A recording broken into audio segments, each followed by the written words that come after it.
¿Conoces ese sentimiento que es tan profundo que parece fundirse con tu ser entero? Lo viví durante 7 largos años.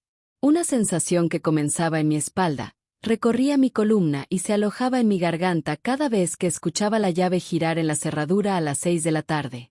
Y con ese sonido llegaba el temor, un temor que aún hoy, a mis 76 años, me despierta por las noches. Buenos días a todos los que nos acompañan. Mi nombre es Socorro Ramírez Hernández, pero aquí en Durango me conocen como Doña Coco de los Dulces.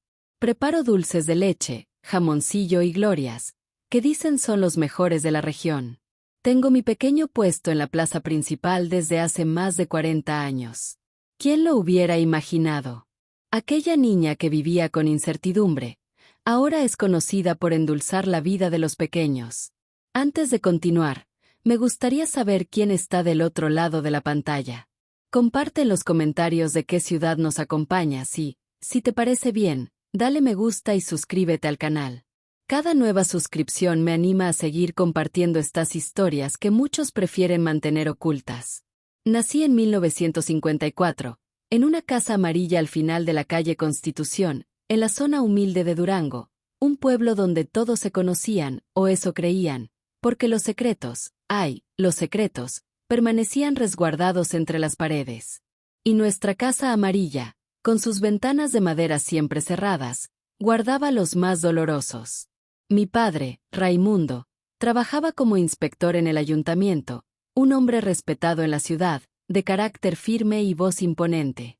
Asistía a misa todos los domingos, ocupaba la primera banca, cantaba los alabanzas con más fervor que nadie, era el primero en llegar a las juntas vecinales y el último en retirarse de la cantina. Un hombre de palabra, decían, un padre ejemplar. Mi madre, doña Catalina, era maestra de primaria, siempre llevaba el cabello recogido en un chongo apretado, vestidos largos y uñas cortas. Su postura era rígida, con una manera de mirar sobre sus anteojos que hacía que cualquier alumno inquieto volviera a su lugar. En casa, yo era callada, obediente, como la sombra de mi padre, una sombra que crecía o menguaba según su estado de ánimo. Éramos solo nosotros 3 en la casa amarilla. Mi madre tuvo otros hijos, pero ninguno sobrevivió. Yo fui la única que lo logró, un milagro de Dios, decía ella. A veces pienso que el verdadero milagro hubiera sido partir con mis hermanos, me habría ahorrado tanto sufrimiento. La casa era sencilla pero impecable. Recuerdo el aroma a cera en el piso, el brillo de los pocos muebles, los tejidos de gancho que hacía mi madre para cubrir cada superficie. Tenía un patio trasero con algunos árboles de durazno, un nogal y una pileta donde jugaba en los días calurosos. La casa amarilla, mi cielo y mi tormento personal. Hasta los 7 años mi vida transcurrió con normalidad. Asistía a la escuela, jugaba con los vecinos, ayudaba a mi madre con tareas pequeñas. Mi padre era estricto, me reprendía cuando desobedecía, pero nada fuera de lo común. En aquella época así se educaba a los niños, con mano firme. Nadie lo cuestionaba. Todo cambió cuando cumplí 8 años. Recuerdo ese día con claridad. Era mi cumpleaños. Recibí un vestido azul con lunares blancos y una muñeca de trapo que mi madre confeccionó en secreto.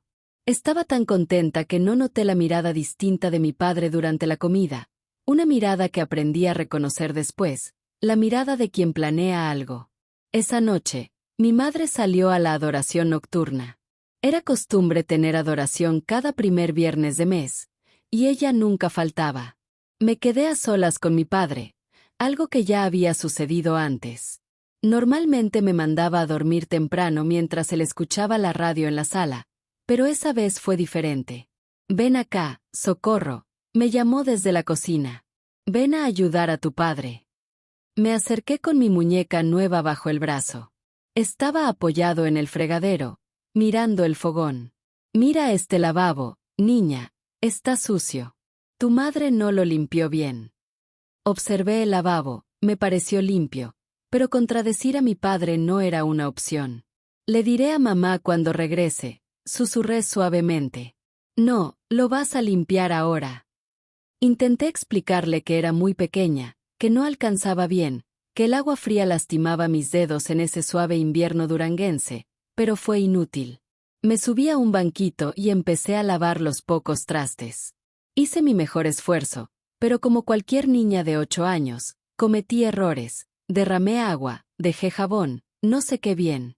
Entonces comenzó: ¿ves por qué tu madre nunca quiso tener más hijos después de ti? Porque vio que no servías para nada. Las palabras hirieron más que cualquier golpe. Bajé la cabeza y seguí intentando. Las lágrimas nublaron mi vista. Ni para esto sirves. ¿Sabes qué les pasa a las inútiles? Mereces un castigo. Tomó el instrumento de limpieza que estaba en el rincón de la cocina.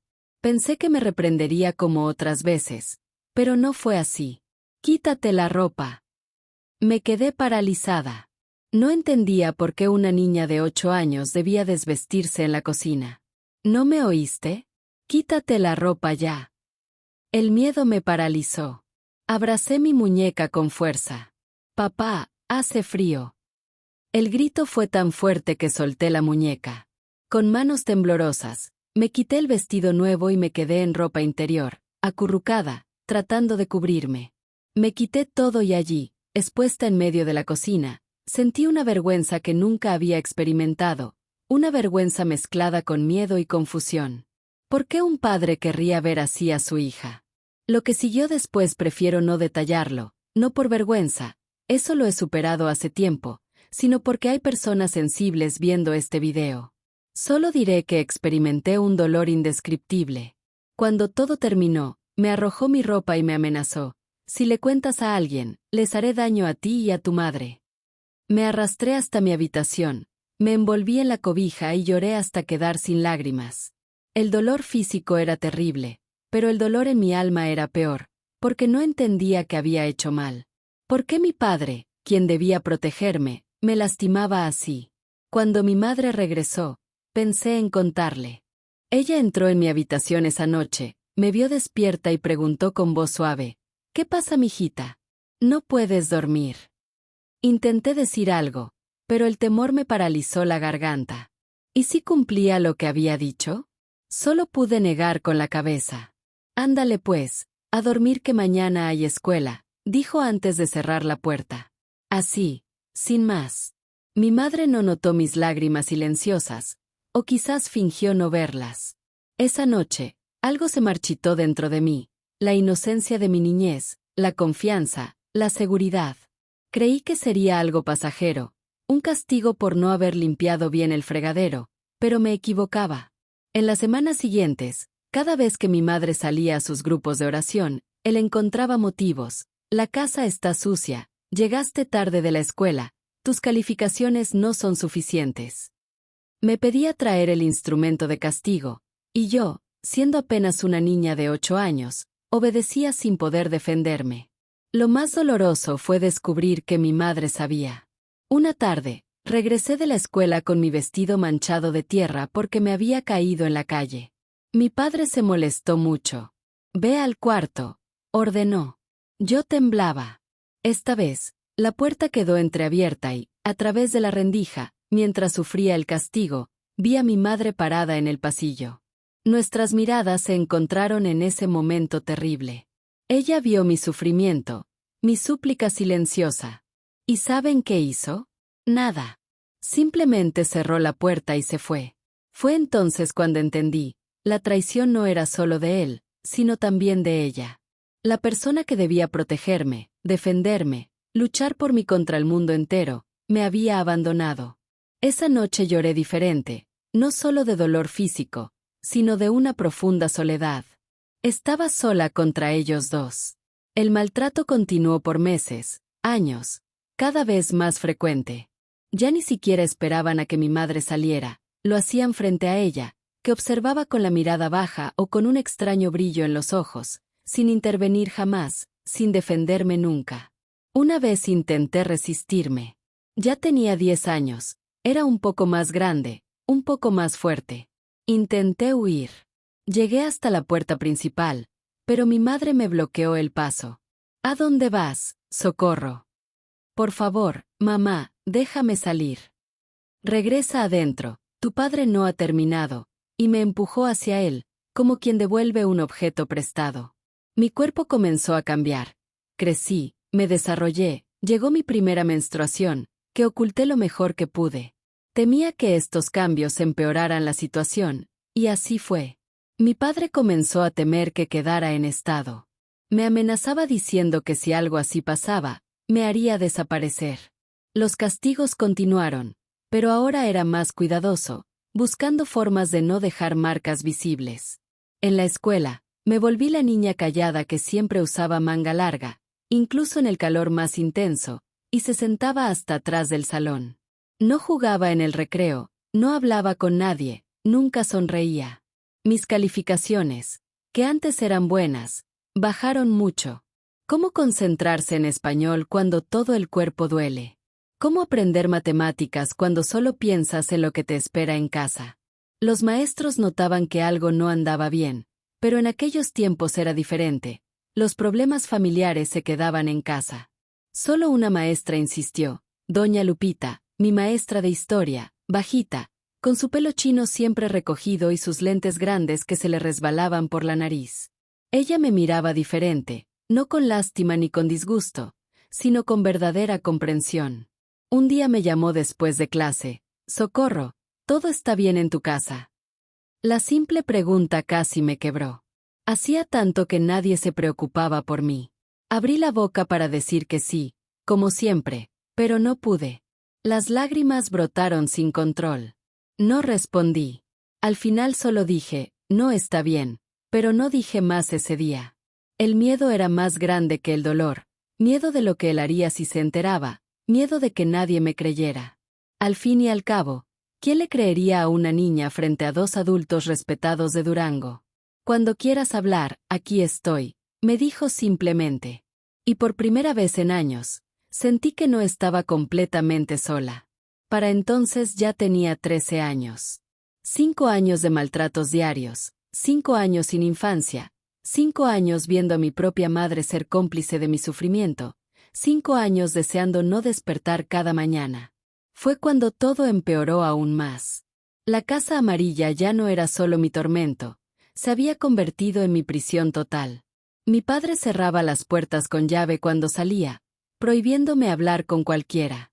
El instrumento de castigo, siempre el mismo, apoyado en el rincón de la cocina, como una amenaza constante. Solo verlo me hacía temblar, incluso cuando estaba sola. Comencé a tener pesadillas terribles, me despertaba gritando, sudando. A veces mojaba la cama, a los 13 años, lo que solo traía más castigos. En la escuela, apenas hablaba, apenas vivía, pero una chispa de coraje comenzó a crecer dentro de mí. Un poco de enojo al principio, que fue creciendo cada día. Rabia ante la injusticia, el dolor, la traición. Un coraje que se transformó en valentía cuando entendí algo. Si esto seguía así, no sobreviviría. Era así de simple. O hablaba o moría. Todo cambió un miércoles. Un miércoles cualquiera, con el cielo azul y el calor sofocante de Durango. La noche anterior había recibido un castigo por derramar un vaso en la cocina. Apenas podía sentarme en mi pupitre del dolor. Doña Lupita lo notó, se dio cuenta de cómo me movía con dificultad, de cómo contenía las lágrimas. Al terminar la clase, me pidió que me quedara. Esta vez, cerró la puerta del salón. «Socorro, ¿qué pasa en tu casa?» Me quedé callada, mirando el piso. «Socorro, mírame». La miré y vi en sus ojos algo que nunca había visto en los ojos de mi madre, verdadera compasión. Nadie merece sufrir, mijita. Nadie, y menos una niña. Si alguien te está lastimando, puedes decírmelo. Te voy a ayudar. Y entonces, después de 5 años de silencio, hablé. Las palabras salieron como un río desbordado, incontenible. Le conté todo, los castigos, el dolor, mi madre que solo observaba, el miedo constante, las amenazas. Ella escuchó todo, sin interrumpir, sin juzgar. Cuando terminé, agotada, tenía lágrimas en los ojos. Te creo fueron las 3 palabras más importantes que escuché en mi vida. Te creo y vamos a resolver esto. Esa tarde, De regreso a la casa amarilla, sentí algo diferente en el pecho. No sabía su nombre entonces. Después entendí que era Esperanza. ¿Saben qué es la traición? No es solo cuando alguien falta a su palabra. No, la traición es cuando quien debería protegerte te da la espalda cuando más lo necesitas. Es peor que cualquier golpe. Es una herida que no sana. Esto es lo que viví con mi propia madre, Catalina, una mujer que enseñaba a leer y escribir a cientos de niños, pero que no fue capaz de enseñarle a mi padre que su hija no era un objeto. Una mujer que rezaba el rosario todos los días, pero ignoraba el mal que ocurría bajo su propio techo. Al principio pensé que ella no sabía, que no entendía. ¿Cómo podía una madre ver a su hija de 8 años caminando con dificultad y no preguntar nada? ¿Cómo podía ver las sábanas manchadas y fingir que todo era normal? Le inventé 1000 excusas, que tal vez no lo veía, que tal vez no lo entendía, que tal vez también tenía miedo. Pero esa noche, cuando nuestras miradas se cruzaron por la rendija de la puerta durante mi castigo, todas las excusas murieron. Ella lo sabía, siempre lo supo. En ese momento, acababa de cumplir 10 años. Llevaba casi 2 años de maltratos diarios. Mi cuerpo ya mostraba señales, no solo los moretones que desaparecían, sino las marcas invisibles que nunca se fueron, como me encogía cuando alguien alzaba la voz, la costumbre de dormir debajo de la cama y no encima, el miedo a los instrumentos de castigo, a las puertas que se cierran, al sonido de los cinturones. Fue entonces cuando mi madre comenzó a participar más activamente. No en el maltrato directo, eso solo lo hacía mi padre, sino en la preparación, en la logística, en las consecuencias, como si fuera parte de la rutina de la casa, como lavar trastes o barrer el piso. «Socorro, ve a bañarte, ya viene tu padre». Lo decía con la misma voz con que me pedía hacer la tarea, casual, como si fuera normal, como si todas las casas de la colonia tuvieran esa misma rutina terrible. Obedecía. ¿Qué más podía hacer? No tenía escapatoria. La casa era pequeña, las ventanas tenían candado y la puerta estaba con llave. Y aunque lograra salir, ¿a dónde iría? Estábamos aislados, no teníamos familia cerca, no teníamos amigos cercanos. Solo tenía la escuela, y aún allí, era la niña extraña que nadie quería cerca. Una tarde, al regresar de la escuela con un poco de retraso porque la maestra me pidió ayudar a limpiar el salón, mi corazón latía con fuerza. Al entrar a casa, mi madre tejía tranquilamente en la sala, como si fuera un día cualquiera. Pero el ambiente pesado me advertía que algo no andaba bien. «Tu papá te espera en la recámara». Me quedé paralizada, mi mochila resbaló de mis hombros mientras un escalofrío recorría mi espalda. «Mamá, por favor, solo llegué tarde porque estaba ayudando. No me interesa, te está esperando. Ve antes de que se enoje más». Como si pudiera existir una versión menos terrible de aquello. «Mamá, por favor», supliqué con voz quebrada, «¿por qué permites esto? ¿Por qué no me proteges?» Finalmente apartó la vista de su tejido, pero en lugar de amor maternal, solo vi molestia en su mirada. «¿Protección? ¿Crees que la mereces? Si fueras una niña obediente, no necesitarías disciplina». Disciplina, así lo llamaba, como si lastimar a una pequeña fuera un método de enseñanza. «Pero mamá, esto está mal, me lastima». No pude terminar. Su mano se estrelló contra mi mejilla. Nunca antes me había pegado. Con todos sus defectos, la agresión física no había sido uno de ellos hasta ese momento. Silencio. ¿Piensas que es sencillo? ¿Crees que para mí es fácil? Es tu padre, tiene autoridad, y tú lo provocas con tu manera de ser. Me encogí mientras las lágrimas rodaban por mis mejillas. Insistía en que era mi culpa, que yo, una niña de apenas 10 años, había ocasionado todo esto, que lo merecía, que era normal. «Ya vete, no lo hagas esperar más». Fue la primera vez que me lastimó. No sería la última. A partir de ese día, su participación se volvió más evidente. Comenzó a preparar todo. Me hacía bañar primero, se aseguraba de que estuviera presentable, arreglaba la cama, después lavaba las sábanas, curaba las marcas más notorias para que nadie en la escuela sospechara. Era como si ahora tuviera 2 verdugos en casa, no uno. Recuerdo claramente una ocasión en que enfermé gravemente, con fiebre alta y dolor en todo el cuerpo, probablemente una gripe muy fuerte que me tenía casi inconsciente. Pensé que al menos ese día tendría paz. Mi madre me preparó un té y me lo acercó a los labios. Por un instante sentí ese cuidado que toda niña merece. Cerré los ojos, casi aliviada. Fue entonces cuando escuché los pasos de mi padre entrando a la habitación. Sentí como el colchón se hundía bajo su peso al sentarse. Abrí los ojos y en silencio le supliqué a mi madre. Le rogué que solo por esta vez, solo esta vez, me defendiera. ¿Saben qué hizo? Se marchó, cerró la puerta tras de sí y me abandonó allí, ardiendo en fiebre, demasiado débil para defenderme. Esa noche sufrí más que nunca, a pesar de estar enferma. De hecho fue peor, porque decía que necesitaba sacarme el mal, que era la única forma, que era por mi bien. Cuando terminó, mi fiebre había empeorado. Temblaba y deliraba. Escuché a mi madre discutiendo con él al otro lado de la puerta. Raimundo, vas a lastimar gravemente a la niña. ¿Cómo lo explicaremos? No era preocupación por mí, era miedo al que dirán, al escándalo. Yo ni siquiera era una persona, solo una posible vergüenza pública. Permanecí en cama durante una semana. La escuela envió una nota preguntando por mi ausencia. Mi madre respondió con su perfecta caligrafía: Socorro tiene una gripe fuerte, volverá pronto. Firmado y sellado, como un documento oficial. Cuando regresé estaba más delgada, más pálida, más callada, si eso era posible. La maestra Lupita me miró diferente. Sentí que notaba que algo andaba mal, pero todavía no tenía el valor de hablar.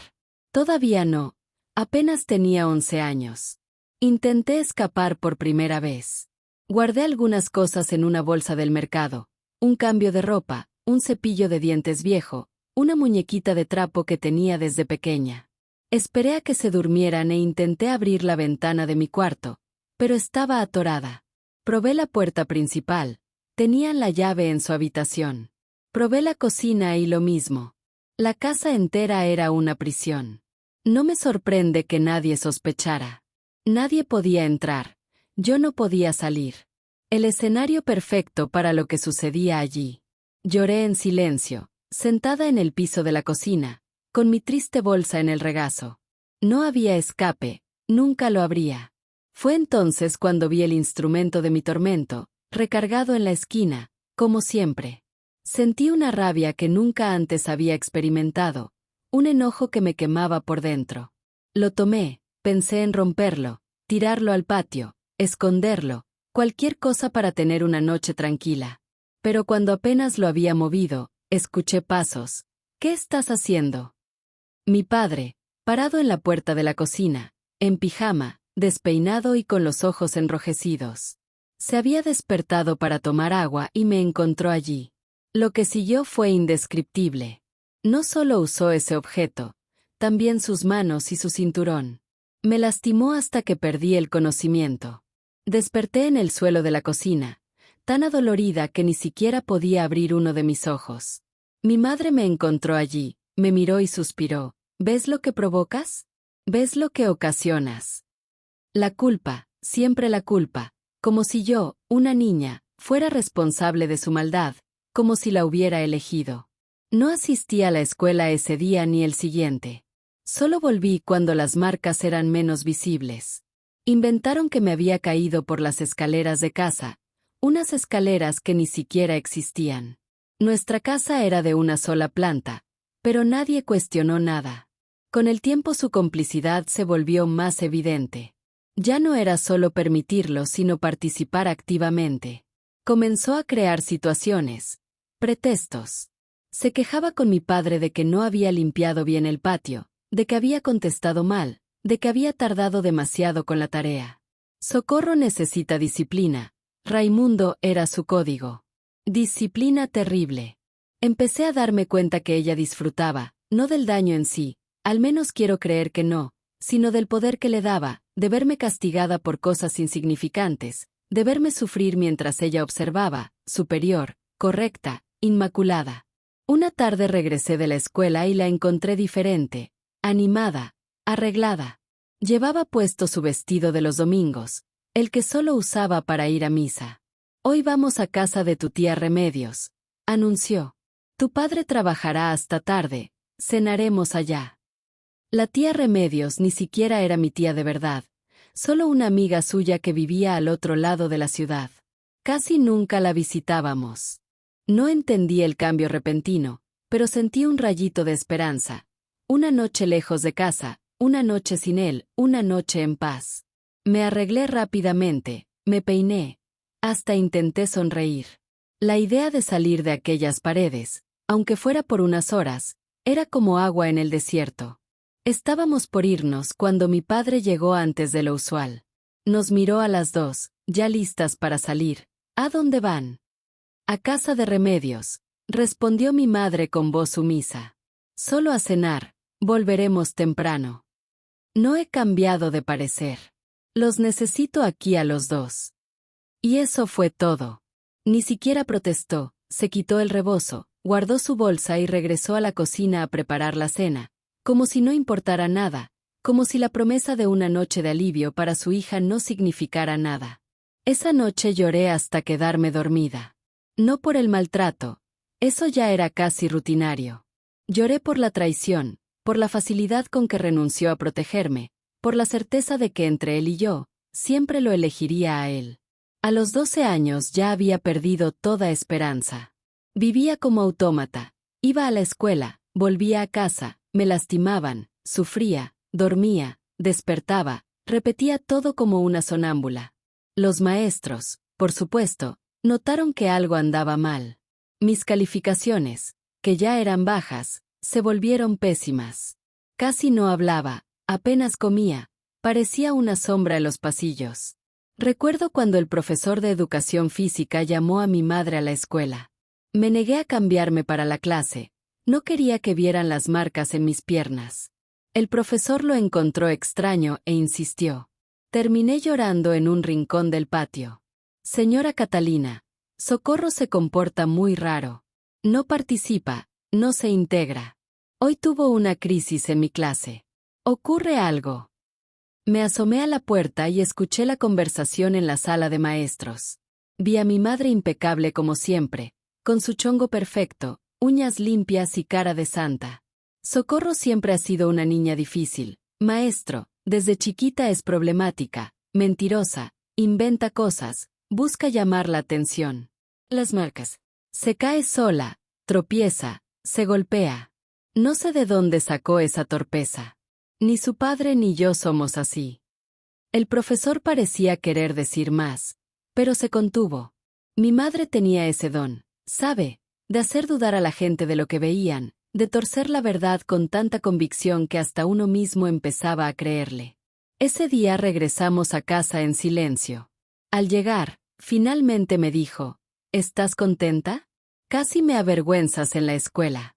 ¿Qué pensarán de mí, de nuestra familia? No respondí, no tenía caso. Su vergüenza pesaba más que mi dolor. Siempre fue así. Esa noche, por primera vez, se sentó a observar todo, en una silla en la esquina del cuarto, viendo cómo mi padre me lastimaba. Sus ojos nunca dejaron los míos, una mirada de advertencia, de amenaza, una mirada que decía, ¿ves lo que pasa cuando intentas contarlo? Fue la peor noche de mi vida hasta entonces. No por el dolor físico, ya estaba algo entumecida para ese momento. Fue peor por lo que significaba, por la confirmación final de que no había nadie de mi lado, de que ellos dos juntos eran una muralla impenetrable. Nunca más intenté contarle a nadie en la escuela mi situación. ¿Para qué? Mi mamá Catalina lo negaría todo, me haría quedar como una niña problemática y mentirosa, y las consecuencias serían peores. Me convertí en una persona callada, como una flor marchita.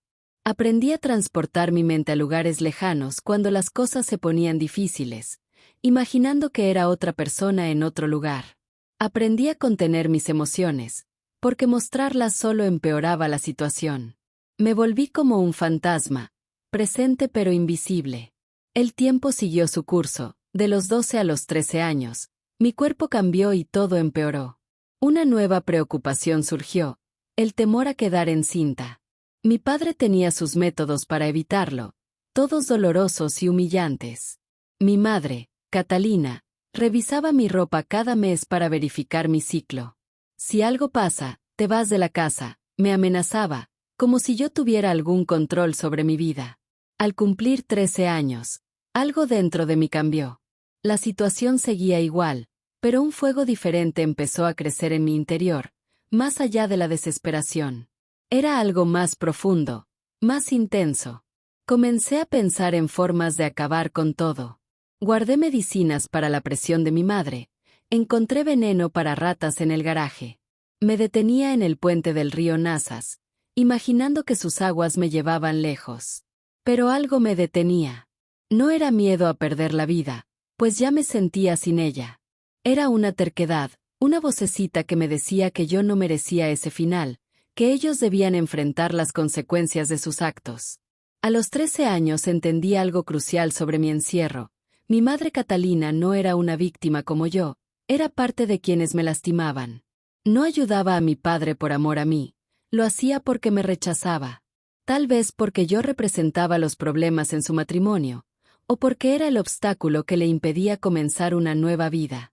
O quizás simplemente carecía de ese instinto maternal del que tanto hablan. El motivo no importaba, lo importante era que ella nunca estaría de mi lado. Esta revelación, aunque dolorosa, me liberó. Comprendí que no podía contar con ella para salir de esta situación, necesitaba buscar otra salida, otra persona, otro camino. Fue entonces cuando recordé las palabras de la maestra Lupita: si necesitas hablar, aquí estoy. ¿Sería cierto? ¿Existiría alguien en este mundo dispuesto a ayudarme? ¿Valdría la pena arriesgarme? No tenía mucho que perder. Si me quedaba en esa casa, mi destino sería terrible. Si intentaba hablar y fallaba, al menos lo habría intentado. Esa noche, después de otro episodio difícil, tomé mi decisión. Hablaría con la maestra Lupita, le contaría todo, sin rodeos, la verdad completa. Lo peor que podría pasar es que no me creyera. Lo mejor, ni me atrevía a soñarlo. La libertad parecía algo tan lejano. Me dormí con la decisión tomada. Mañana daría el paso.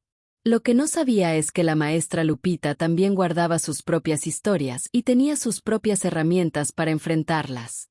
¿Has notado cómo una decisión puede cambiarlo todo? ¿Cómo un simple sí o no puede dar un giro completo a tu vida? Así fue como aquel miércoles de abril de 1967, yo, Socorro Ramírez Hernández, con mis 13 años y el peso del mundo sobre mis hombros, me levanté decidida a hacer algo que nunca había hecho: revelar la verdad. Me desperté antes del despertador, aunque dormir ya era un lujo que hace años no conocía. Ese día sentí algo diferente en mi cuerpo, una mezcla de miedo y valor que nunca había experimentado. Me vestí con cuidado, eligiendo mi única falda sin remiendos y la blusa menos desgastada. Me peiné despacio frente al espejo roto del baño. ¿Quién era esa niña de ojos tristes que me miraba? Ni yo misma me reconocía. Socorro, ¿por qué tardas tanto? La voz de mi madre atravesaba la puerta, siempre vigilante, siempre controlando. Ya voy, respondí automáticamente. Fue entonces cuando noté algo diferente en mi reflejo, una expresión que hacía mucho no veía: determinación. Parecía otra persona, más fuerte, alguien capaz de cambiar su destino. El desayuno fue como siempre: pan duro, café aguado y silencio pesado. Mi padre ya se había ido al ayuntamiento. Mi madre preparaba sus cosas para ir a la escuela donde daba clases. Comimos sin hablar. Antes de irse me dio sus instrucciones de siempre: directo a casa después de clases, no hablar con nadie en el camino. Si me retrasaba ya sabía lo que me esperaba. Bajé la cabeza como siempre, pero por dentro, por primera vez, pensé: no, hoy no obedeceré. Hoy todo cambia. El camino a la escuela pareció eterno. Fueron solo 15 minutos caminando, pero cada paso se sentía importante, definitivo, como si me acercara no solo a la escuela, sino a mi libertad. Llegué temprano. Los pasillos estaban vacíos, los salones cerrados. Me senté en una banca del patio a esperar. Las manos me sudaban. ¿Y si no me creía? ¿Y si le decía a mi madre? ¿Y si todo empeoraba? El miedo era real, tenía motivos para sentirlo, pero mi determinación era más fuerte. Había llegado a un punto donde cualquier cambio, incluso uno malo, parecía mejor que seguir así. Sonó la campana y empezaron a llegar los estudiantes, alegres, libres, tan diferentes a mí. Observaba a estos niños normales, con vidas normales. ¿Alguno pasaría por lo mismo que yo? ¿Habría otros como yo, atrapados en casas que eran cárceles, con padres que eran carceleros? La clase de historia era hasta el tercer periodo.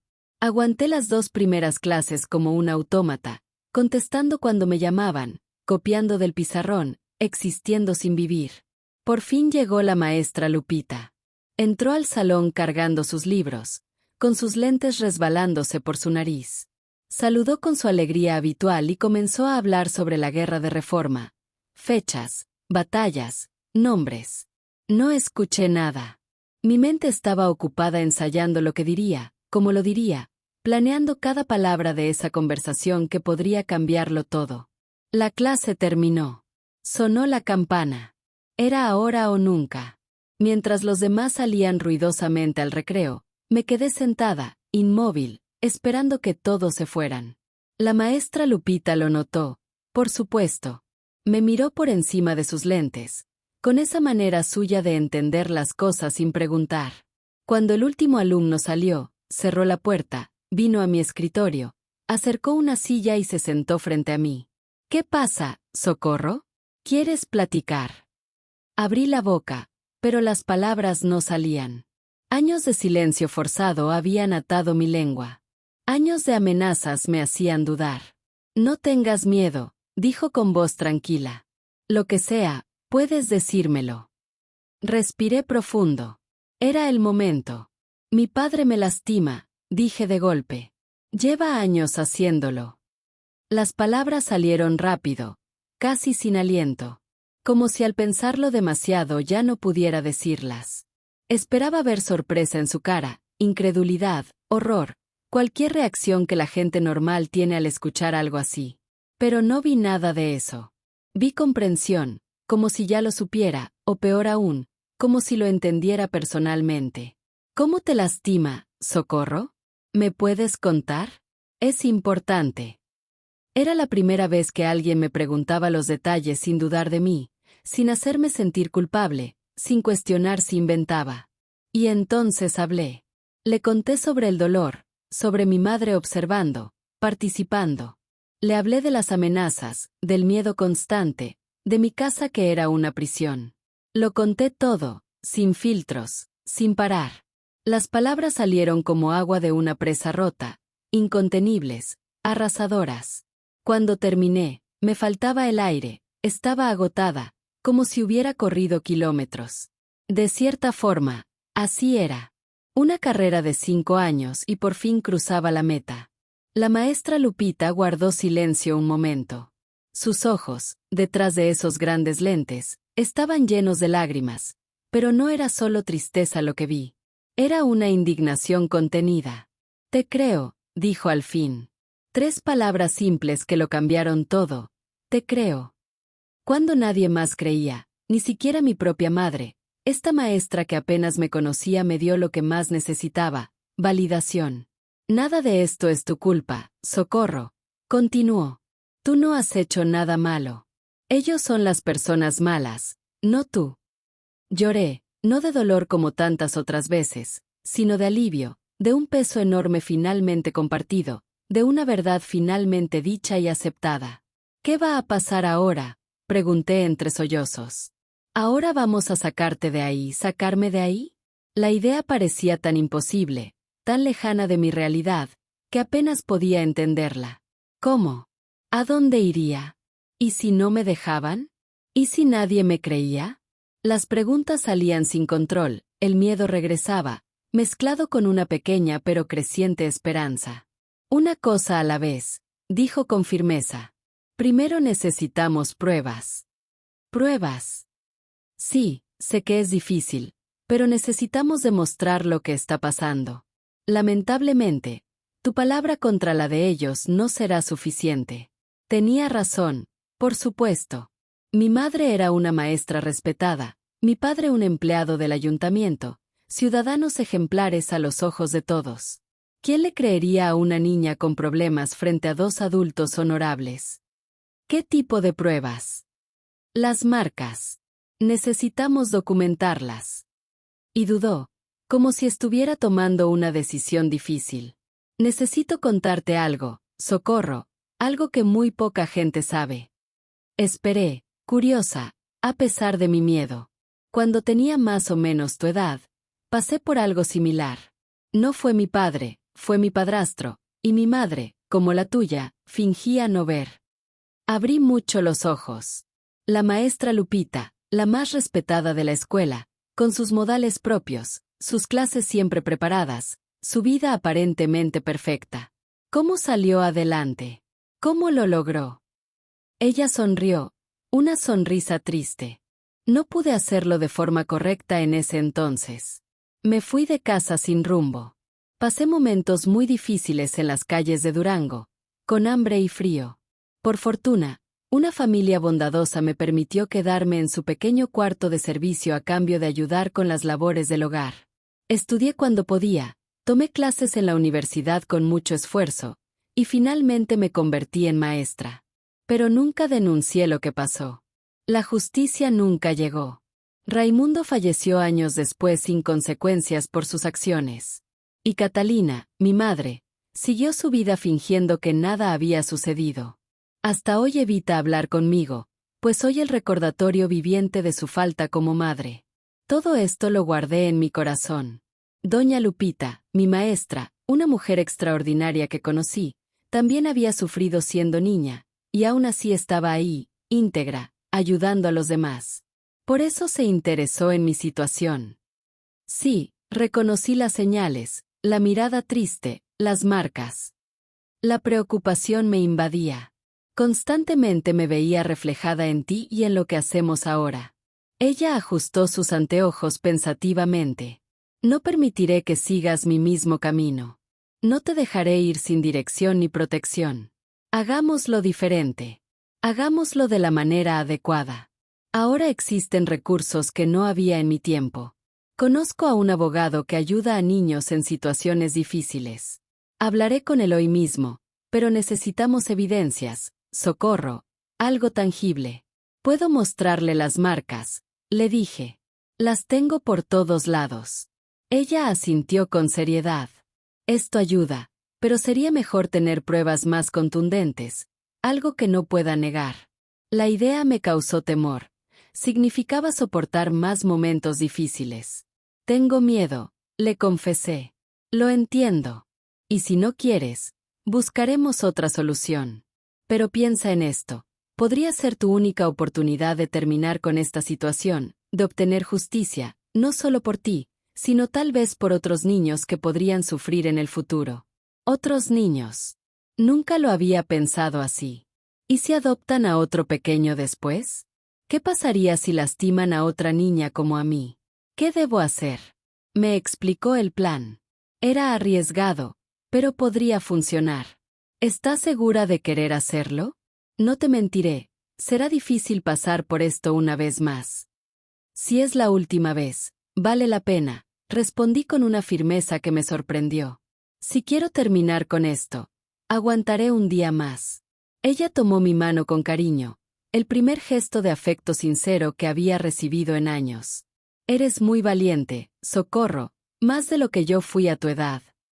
No me sentía valiente, estaba asustada, pero por primera vez, tenía esperanza. Tenía un plan, tenía una aliada, tenía una oportunidad. El resto del día transcurrió como en una niebla. Regresé a casa después de la escuela, como siempre. Hice mis tareas, ayudé en la cocina, actué con normalidad. Por dentro temblaba. En mi interior, contaba las horas. Llegó Raimundo, cenamos en silencio, como de costumbre. Catalina habló de la escuela, de una junta de maestros. Mencionó el ayuntamiento, un asunto sobre pavimentación. Conversación normal, vida familiar normal. La falsedad de todo esto, la actuación que montaban incluso para ellos mismos, Me enfermaba. ¿Cómo podían fingir ser una familia normal cuando en la noche él entraba a mi cuarto a lastimarme? Después de cenar me mandaron a dormir. Obedecí. Me quedé en la cama, con el corazón acelerado y las manos sudorosas. ¿Funcionaría? ¿Sería realmente mi última noche en este infierno? Cerca de las 10, escuché sus pasos en el pasillo, el sonido de la puerta al abrirse. Su voz, como siempre, fría, dominante, como si supiera que obedecería. Y obedecí, como siempre. Miré una última vez por la ventana, hacia la noche, hacia la libertad que tal vez por fin alcanzaría. Era el momento, hora de terminar con todo. Lo que sucedió en las siguientes horas fue terrible, como siempre. La diferencia es que esta vez, por primera vez, tenía un propósito. Cada momento difícil me acercaba más a la libertad. Cada lágrima derramada alimentaba mi determinación. Y al final, cuando todo terminó, cuando salió de la habitación, no me sentí derrotada como otras veces. Me sentí victoriosa porque sabía que era la última vez. La última vez que ese hombre me lastimaba. El tiempo final. El plan estaba en marcha y nada volvería a ser igual. Al día siguiente fui a la escuela como siempre, pero esta vez llevaba algo más que libros en mi mochila. Llevaba la evidencia que necesitábamos y la certeza de que estaba por romper las cadenas que me habían atado tanto tiempo. Doña Lupita me esperaba en la entrada de la escuela. En sus ojos vi la misma determinación que sentía en los míos. Ya no éramos solo maestra y alumna, éramos compañeras en una lucha que muchos preferían ignorar. ¿Estás lista?, preguntó. Respiré profundamente. Se abría ante mí un mundo de posibilidades. Un mundo sin dolor, sin engaños. Más que lista, juntas caminamos hacia la escuela, alejándonos de la pesadilla, hacia la libertad que tanto había anhelado. La niña silenciada por fin tenía voz y esa voz, después de tanto tiempo callada, estaba lista para hacerse escuchar. Hay quien dice que el sufrimiento viene después de la muerte, pero yo ya había vivido mi propio tormento y ese día estaba decidida a cerrar esas puertas para siempre. Llegué a la escuela adolorida por la noche anterior, pero con nuevas fuerzas dentro de mí. En mi mochila no solo llevaba cuadernos, sino la prueba que lo cambiaría todo. Me encontré con doña Lupita antes de la primera clase, en un rincón del patio donde nadie nos veía. ¿Lo conseguiste?, preguntó, con preocupación en su rostro arrugado. Saqué un pañuelo de mi mochila. Envuelto en su interior estaba la evidencia que necesitábamos. Una prueba terrible pero necesaria. El mismo objeto con el que me lastimaban, con marcas que mostraban claramente lo sucedido. «Santísima Virgen», murmuró doña Lupita, con los ojos muy abiertos tras sus anteojos. ¿Y no notaron que desapareció? Lo cambié por uno similar que encontré en el almacén de la escuela la semana pasada. No se dieron cuenta. Había sido un plan arriesgado. Durante semanas observé el cuarto de limpieza. Vi que tenían varios objetos viejos acumulando polvo. Un día el intendente dejó la puerta abierta. Tomé uno, lo escondí en mi mochila, lo llevé a casa y, después de esa noche difícil, hice el cambio mientras dormían. Una operación peligrosa que pudo salir mal si alguien despertaba, pero no sucedió. Y ahora teníamos prueba irrefutable de lo que pasaba en esa casa amarilla. Hay más. Le mostré las marcas recientes en mi cuerpo. Señales que ninguna caída accidental podría explicar. Tomé fotografías discretas con la cámara que me prestó doña Lupita días antes. Fuiste muy valiente, dijo, guardando la evidencia en un folder especial.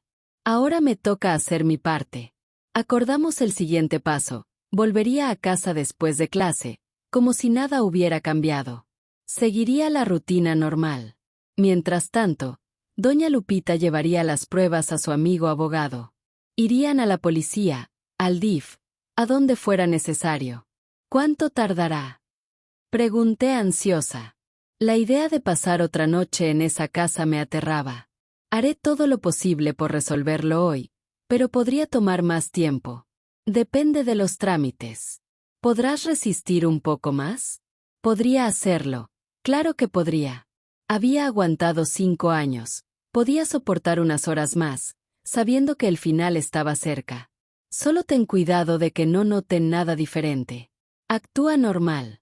Si sospechan que algo cambió. No necesité terminar la frase.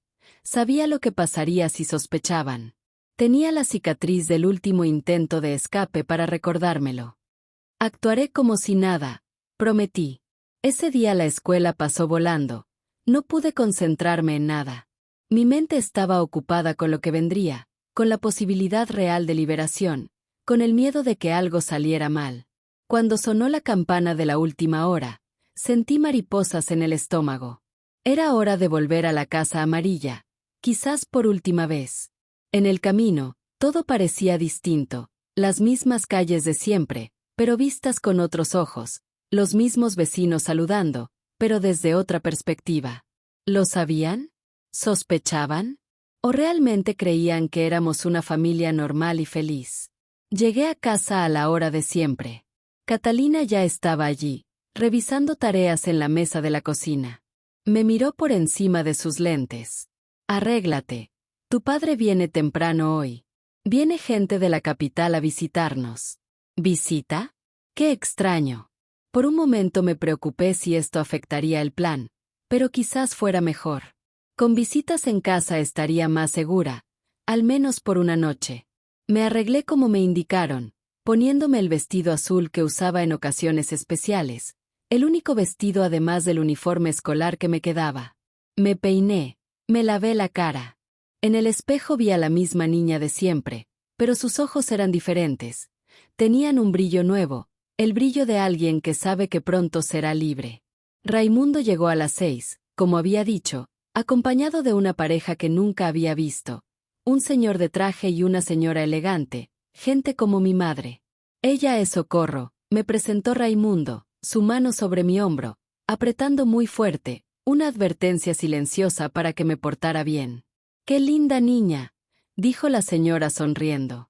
¿Cuántos años tienes, mi amor? 13, respondí educadamente. Ah, qué bonita edad. Ya casi señorita. Si supieran, si pudieran imaginarlo, esta casi señorita ya había vivido más penas que muchos adultos. La cena fue una actuación perfecta. Catalina sirvió con una sonrisa. Raimundo contó historias sobre la ciudad y la política local. La pareja reía, elogiaba la comida, hacía preguntas. Una escena familiar normal que me revolvía el estómago. En un momento, noté que el señor me observaba con atención. No era la mirada que había visto en otros, sino la mirada calculadora que también tenía Raimundo. Era una mirada diferente, como si intentara resolver un misterio. ¿Y tú, Socorro, te gusta la escuela? La pregunta me sorprendió. Rara vez alguien se interesaba por lo que yo pensaba o sentía. Sí, señor, me encanta estudiar, respondí con una pequeña sonrisa. ¿Cuál es tu materia favorita?, preguntó amablemente. Historia, contesté sin dudar, la clase de doña Lupita, donde encontraba paz y tranquilidad. Ah, la historia, nos ayuda a comprender nuestro presente y construir un mejor mañana, ¿verdad? Asentí tímidamente, sin saber qué más decir. No estaba acostumbrada a conversar así, con tanta naturalidad. Socorro será maestra como su mamá, interrumpió Raimundo, desviando la plática. Ya va por buen camino, ¿no es así, mijita? Jamás habíamos conversado sobre mi futuro. ¿Cómo se atrevían a decidir por mí? Para ellos, yo era como un mueble más de la casa, sin voz ni voluntad propia. Sí, papá, susurré bajando la mirada. Como era de esperarse, la conversación se desvió hacia temas de adultos, política, economía, la próxima visita del gobernador. Yo solo era una niña callada sentada a la mesa. Me mandaron a mi cuarto mientras seguían platicando en la sala. Obedecí, aliviada de poder alejarme de aquella actuación. En mi habitación, me senté junto a la ventana. Era una noche clara, llena de estrellas. Me pregunté si algún día podría contemplar ese mismo cielo desde un lugar donde mi corazón estuviera en paz. Estaba casi dormida cuando escuché ruidos en la puerta principal, voces alteradas, alguien tocando con firmeza. Con el corazón acelerado, me acerqué a la puerta de mi cuarto, intentando escuchar. ¿Qué significa esto? La voz de Raimundo sonaba alterada. No pueden entrar así a mi casa. Tenemos una orden judicial, señor Ramírez, respondió una voz firme y oficial. Contuve la respiración. Estaba sucediendo. El plan había funcionado. Venían por mí. Los minutos siguientes fueron confusos. Voces que subían de tono, el llanto de mi madre, puertas que se cerraban. De pronto, alguien tocó a mi puerta. «Socorro, ¿estás ahí?», preguntó una voz femenina desconocida. «Sí», respondí temblorosa. «¿Podrías abrir la puerta? Somos del DIF y estamos aquí para ayudarte». Con manos temblorosas, abrí. Del otro lado había una señora de mediana edad, cabello entrecano y expresión dulce. Detrás de ella, 2 oficiales. «Hola, Socorro, soy la doctora Carmen. Venimos por ti. No temas, ya no tendrás que quedarte aquí si no quieres». No pude contener las lágrimas, pero no eran de tristeza ni miedo, sino de alivio y esperanza. «Puedes llevar tus cosas, lo que quieras traer contigo». No tenía mucho, algo de ropa, un cuaderno escolar, una muñequita de trapo. Todo cupo en una pequeña bolsa. «¿Eso es todo?», preguntó la doctora Carmen, sorprendida por lo poco que tenía. «Es todo lo que necesito», respondí con sinceridad. La escena en la sala parecía irreal. Raimundo, quien siempre se mostró imponente, estaba siendo escoltado por los oficiales. Catalina lloraba en un rincón mientras otro policía le hacía preguntas. La pareja de visitantes, que ahora entendía no eran simples invitados, observaban todo con expresión seria. Mis padres reaccionaron de manera distinta al verme. Catalina desvió la mirada, incapaz de enfrentarme. Raimundo me miró con enojo, malagradecida. «Después de todo lo que hicimos por ti». «Silencio, señor», ordenó uno de los oficiales. «Ya está en suficientes problemas». La doctora Carmen me guió suavemente por la casa. Al pasar por la cocina, noté que el rincón donde siempre estaba aquel objeto que me causaba tanto temor ahora estaba vacío. Se habían llevado la evidencia. Al salir, mi mirada se cruzó por última vez con la de Catalina. No vi arrepentimiento ni cariño en sus ojos. Solo vi preocupación por el que dirán los vecinos. Hasta el final, su imagen pública fue más importante que su hija. «Vamos, Socorro». La doctora Carmen me acompañó hasta una camioneta oficial estacionada frente a la casa. Entré sin mirar atrás. La casa amarilla, mi prisión durante tantos años, se fue haciendo más pequeña en el espejo retrovisor. Con ella, quedaba atrás una vida de sufrimiento. En el vehículo, rodeada de personas que apenas conocía pero que me trataban con más humanidad que mi propia familia, pude respirar profundamente, como si fuera la primera vez. «¿A dónde vamos?», pregunté, cayendo en cuenta de que no sabía qué seguía. «Primero al hospital», explicó la doctora. «Necesitamos que te revisen. Después iremos a un albergue temporal, mientras resolvemos tu situación». Hospital, albergue, palabras que deberían asustarme, pero sonaban como música celestial. Cualquier lugar sería mejor que la casa amarilla. «Tu papá quedará detenido. Tu mamá. Bueno, eso dependerá de la investigación y de lo que tú nos cuentes. Mi testimonio, mis palabras por fin tendrían valor, por fin serían escuchadas y creídas. Tengo una maestra», dije tímidamente. «Doña Lupita, ella me ayudó. Quisiera verla». «Sí, conocemos a la maestra Lupita. De hecho, nos espera en el hospital. Fue ella quien nos presentó tu caso». Sonreí por primera vez en mucho tiempo.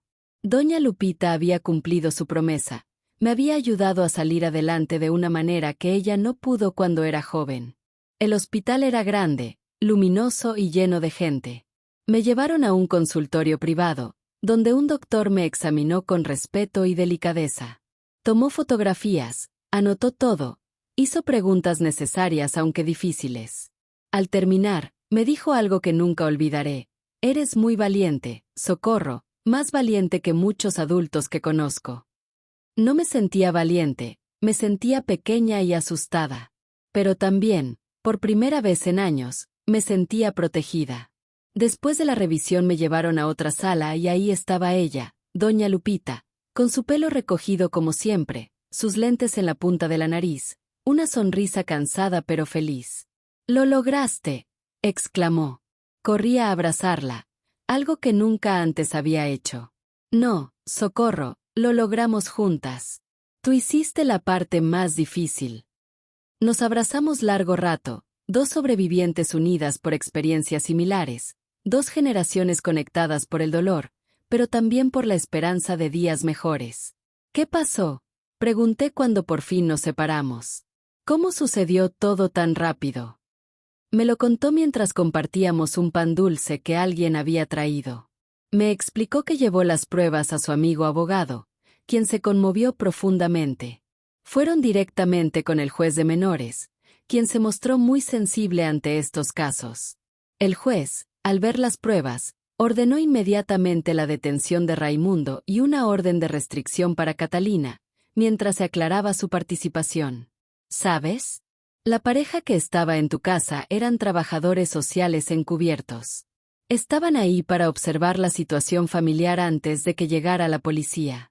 Fue casualidad que aparecieran hoy mismo. Tu papá los había invitado para hablar de un proyecto del ayuntamiento. Resultó perfecto para el operativo. Por eso el señor te miraba con tanta atención. No te estaba juzgando, te estaba evaluando, buscando señales de que necesitabas ayuda. «¿Y ahora qué va a pasar conmigo?», pregunté con cierta inquietud. «Por ahora irás al albergue», comenzó a decir, pero se detuvo como si dudara. «Hablé con el juez y le pedí permiso para ser tu tutora temporal, si tú quieres, claro». Me quedé sin palabras. Vivir con doña Lupita era más de lo que jamás me hubiera atrevido a soñar. Haría eso por mí.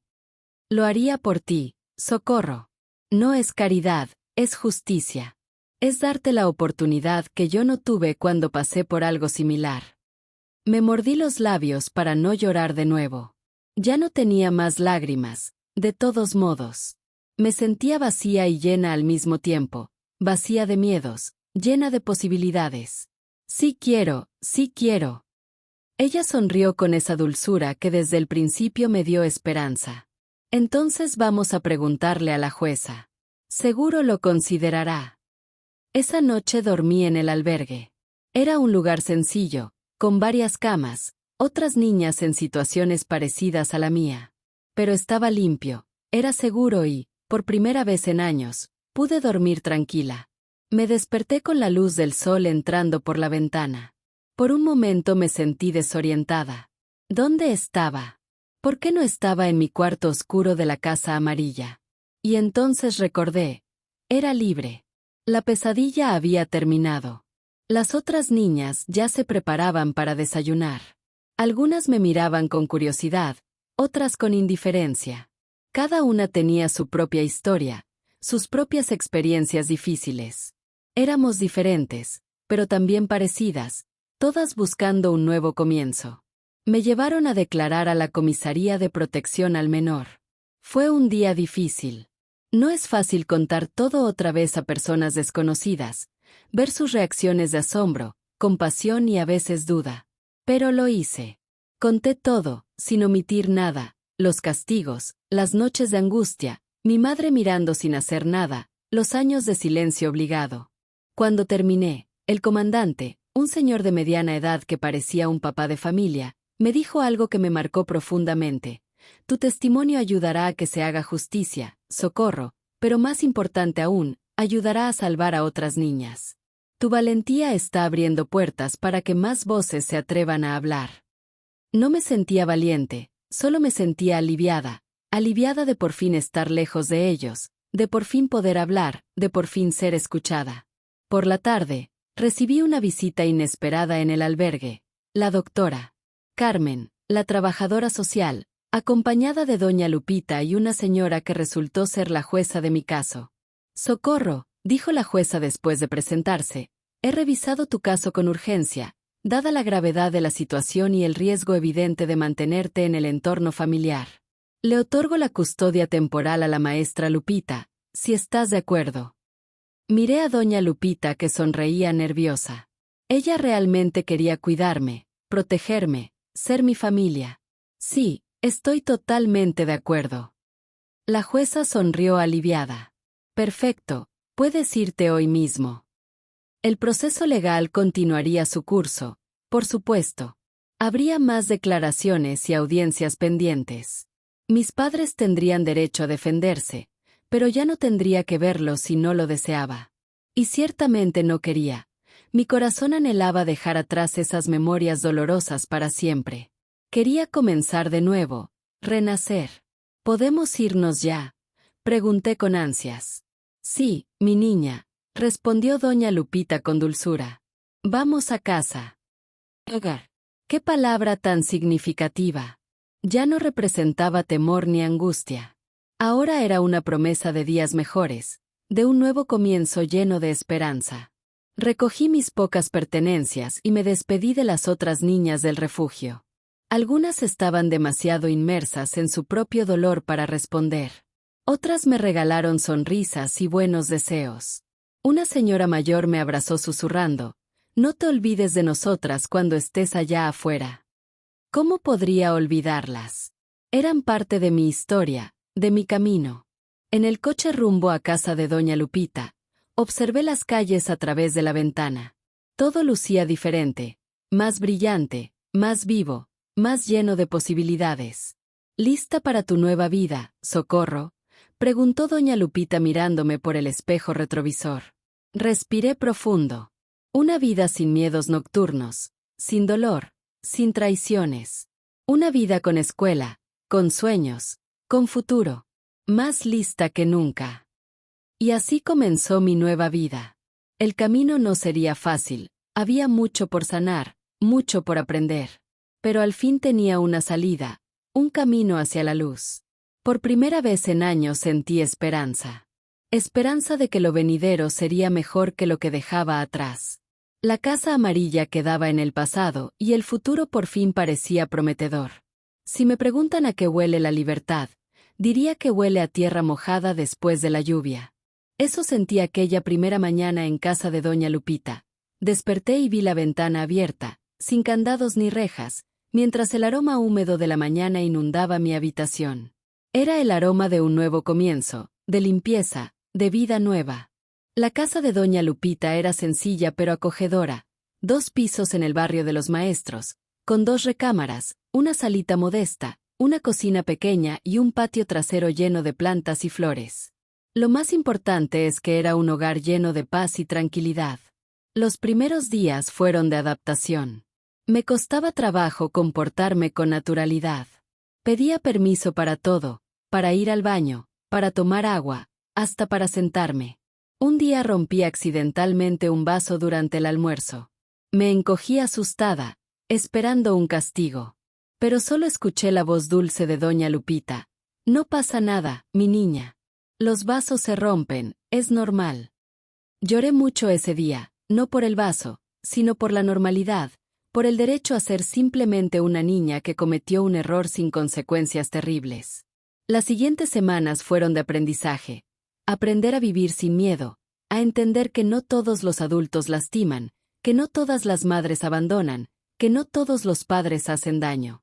La primera noche que dormí sin pesadillas fue casi un mes después.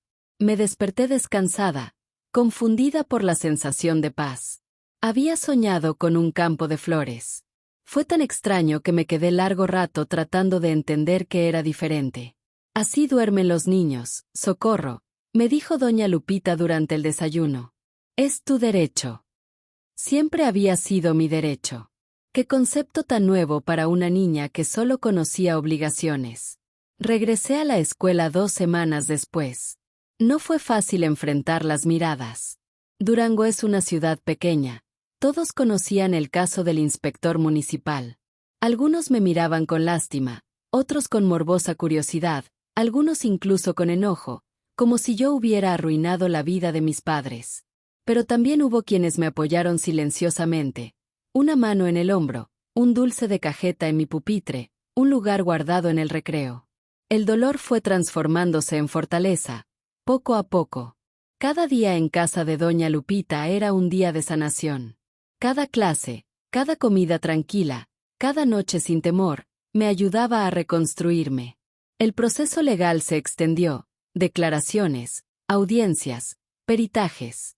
El sistema era lento, especialmente en una ciudad pequeña en los años 60. La influencia de mi padre complicaba todo. Tenía amigos, conocidos, gente que le debía favores. No te rindas, me decía doña Lupita en las noches cuando el miedo regresaba. La verdad saldrá a la luz. Y así fue.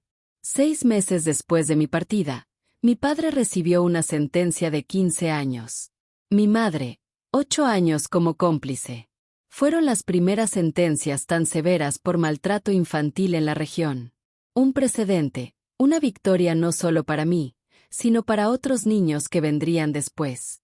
El día de la sentencia me enteré que otras 3 niñas habían denunciado situaciones similares en sus hogares. Tu ejemplo les dio valor, dijo la doctora Carmen cuando nos visitó. Abriste una puerta que llevaba mucho tiempo cerrada. A los 14 años comencé terapia. Doña Lupita insistió, aunque en aquella época no era común. Las heridas del cuerpo sanan solas, me explicó, pero las del corazón necesitan ayuda. Fue la decisión más importante en mi recuperación. En las sesiones con la doctora Rosa, una psicóloga de la Ciudad de México que me atendía en Durango cada 2 semanas, pude hablar de todo, del dolor, de la traición de mi madre, de la culpa que aún cargaba aunque sabía que no había hecho nada malo. Tú no causaste nada de esto, Socorro, repetía en cada sesión. Eras una niña. Ellos eran los responsables. Al principio no lo creía. Es difícil borrar años de ideas equivocadas, pero poco a poco la verdad se hizo evidente. No fue mi culpa, nunca lo fue. Yo era la víctima, no la culpable. La custodia provisional se volvió permanente. Para mis 15 años, doña Lupita organizó una pequeña fiesta, la primera de mi vida, un pastel casero, algunos compañeros de la escuela, decoraciones sencillas. Me cantaron las mañanitas, me abrazaron, me hicieron sentir que estaba reconstruyendo una vida normal, o al menos lo más normal posible. A partir de hoy eres oficialmente mi hija, dijo doña Lupita entregándome los papeles de la decisión judicial. Si así lo quieres. Lo quería, claro que lo quería. Esta mujer había arriesgado todo por mí, se había enfrentado a un sistema, a una ciudad, a una mentalidad anticuada para protegerme. Si eso no era ser madre, ¿qué más podría serlo? El tiempo pasó. A los 16, 17 años terminé la preparatoria con buenas calificaciones. Animada por doña Lupita, decidí seguir estudiando. Puedes ser quien quieras, Socorro, tienes el mundo entero por delante, el mundo entero. ¿Qué diferencia de cuando pensaba que mi mundo se limitaba a las 4 paredes de la Casa Amarilla? A los 18 años presenté el examen para la carrera de Derecho en la Ciudad de México y fui aceptada. Fue la mayor alegría de mi vida hasta entonces. Estudiaría para ser abogada, para defender a otras Socorros que no tuvieron la suerte de encontrar una doña Lupita en su camino. Estoy tan orgullosa de ti, dijo con lágrimas en los ojos cuando llegó la carta de aceptación. Mudarme a la Ciudad de México fue otro gran desafío. Nunca había salido de Durango. Nunca había visto una ciudad tan grande, nunca había viajado en autobús de largo recorrido. Estaba asustada, pero también emocionada. Mi llegada a la Ciudad de México marcó el inicio de un nuevo capítulo en mi vida. Aunque las inquietudes nocturnas habían disminuido con el tiempo, regresaron durante mis primeras semanas lejos de casa. Una noche, me desperté agitada tras soñar con situaciones difíciles del pasado. Inmediatamente llamé a doña Lupita desde el teléfono público de la pensión. Tranquila, mi niña, me consoló con su voz maternal. Estás protegida y segura. Nadie puede hacerte daño ahora. Poco a poco, la vida universitaria fue llenando mis días con nuevas experiencias. Amistades sinceras, momentos de alegría y, por supuesto, los desafíos normales de cualquier estudiante. En la universidad conocí a Antonio, un joven alto y delgado que estudiaba periodismo. Nos encontramos en una celebración del centro estudiantil donde platicamos y compartimos risas. Su presencia me transmitía una paz inexplicable. Durante nuestras primeras salidas juntos, me costaba trabajo manejar la cercanía física. Mi cuerpo reaccionaba con temor ante cualquier contacto. Antonio, con una sensibilidad extraordinaria, supo entender y respetar mis tiempos. No hay prisa, me dijo con dulzura, iremos paso a paso. Una semana después, decidí compartirle mi historia. Le conté sobre la Casa Amarilla y las dificultades que enfrenté en mi niñez.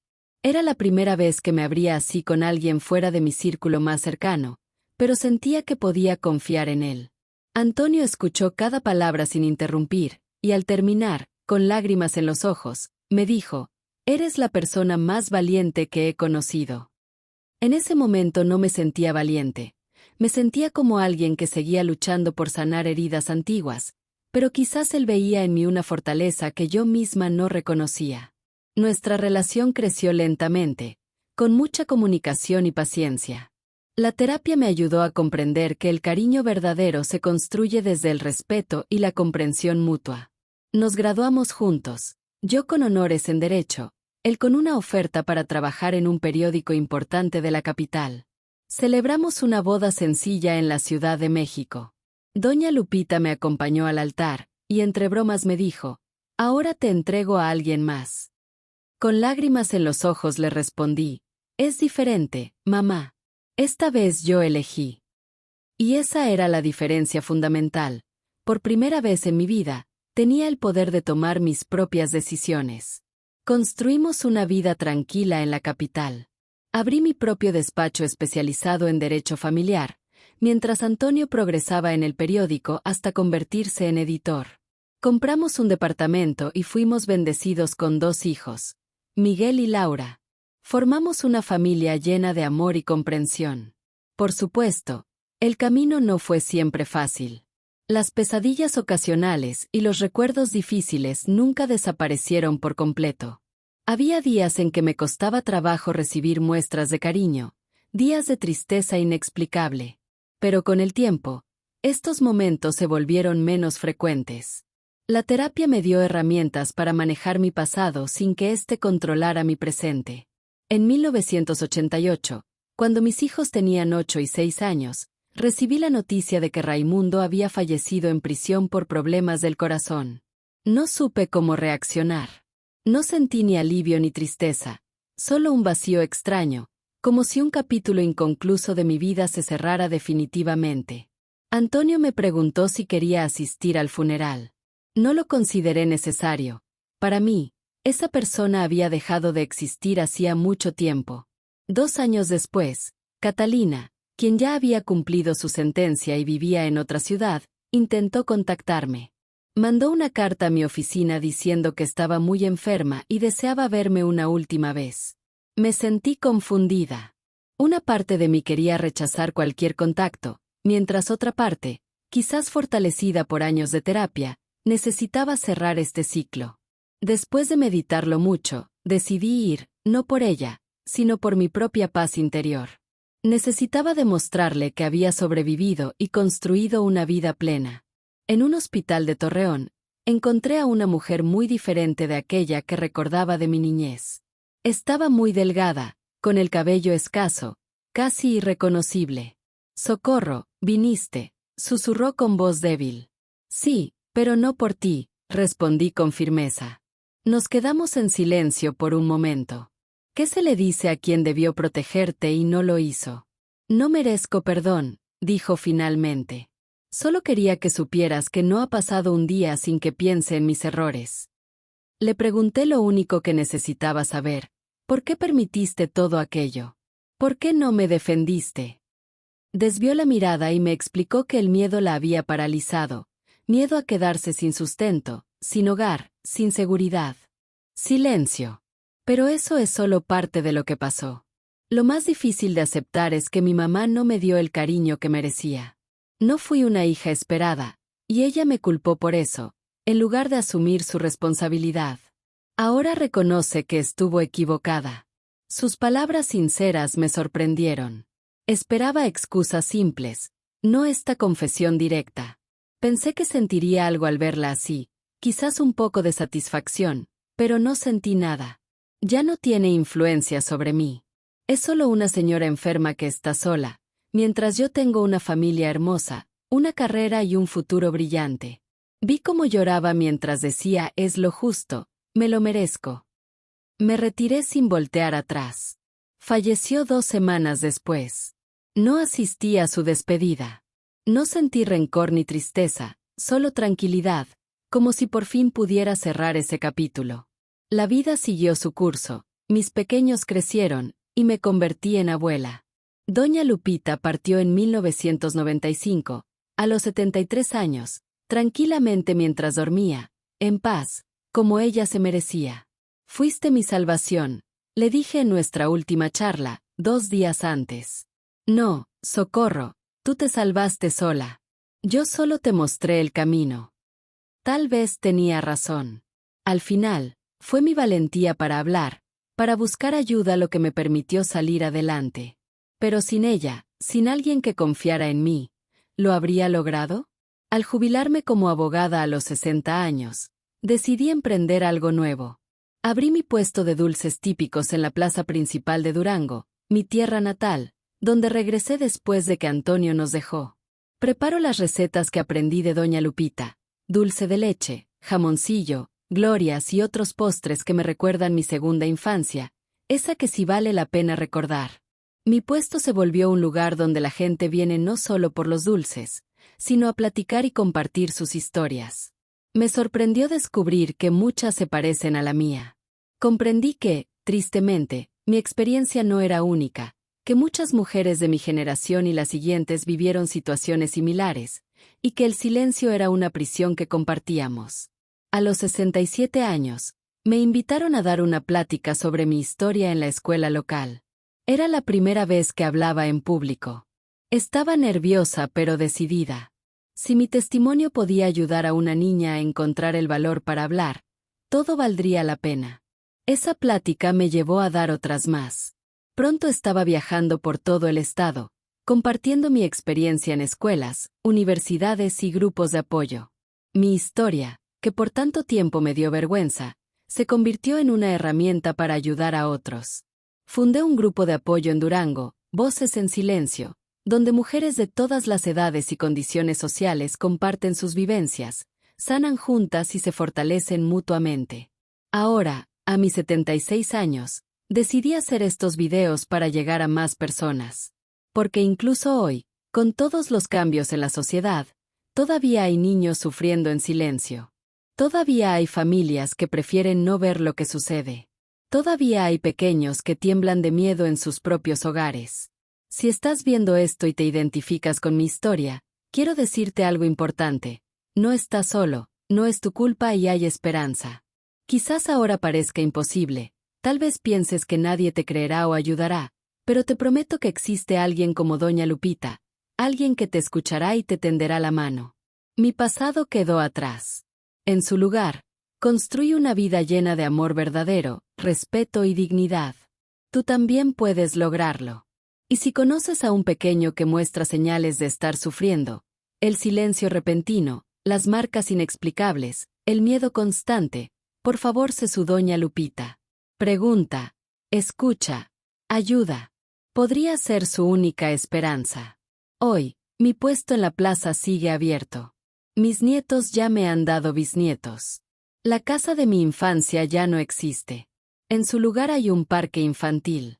Cuando paso por ahí y veo a los niños jugando felices, pienso que ese lugar por fin encontró paz. Si te gustó mi historia, dale me gusta y suscríbete al canal. Esto ayuda a que más personas encuentren estos videos y sepan que no están solas. En estos 76 años he aprendido que el ser humano tiene una capacidad increíble para reconstruirse, para transformar momentos oscuros en luz y esperanza. Soy Socorro Ramírez Hernández, una mujer que aprendió a ser fuerte, que se convirtió en guerrera, y ahora soy una abuela que comparte su historia para ayudar a otros. Y mi historia continúa. Mientras haya alguien que necesite escuchar que hay esperanza, mientras haya una persona que necesite saber que su pasado no define su futuro, seguiré alzando mi voz. Porque después de la tormenta siempre sale el sol. Nos vemos en el próximo video. Dios los bendiga.